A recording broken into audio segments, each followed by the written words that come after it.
WhatsApp disappearing photos. Hello everyone, I'm here to guide you how you can send the WhatsApp disappearing photos to your friends. So if you want to send the WhatsApp disappearing photos or sending the self-destructive photos video that get deleted when viewed once, you have to follow this step. First of all, you have to make sure that you have the latest version of your WhatsApp available on your device.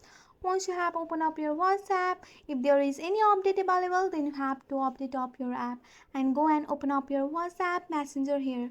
Once you have opened up your WhatsApp Messenger, you have to go for the one of the message here.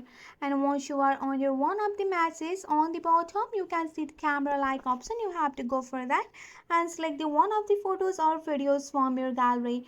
And once you have selected that video or photos, if you want to disappear your photos by sending the self-destructive photos or videos that get deleted when viewed once, so on the edit caption option you can see the one option here. Just click on that. So here you can see that photo set to view once, so you have to send it to your friend and the photo will be only viewed once. So with the help of this simple step, you can easily send your WhatsApp disappearing photos. That's it for today. If you like this video, please hit that like button and subscribe for more. I will see you in the next one. Thank you.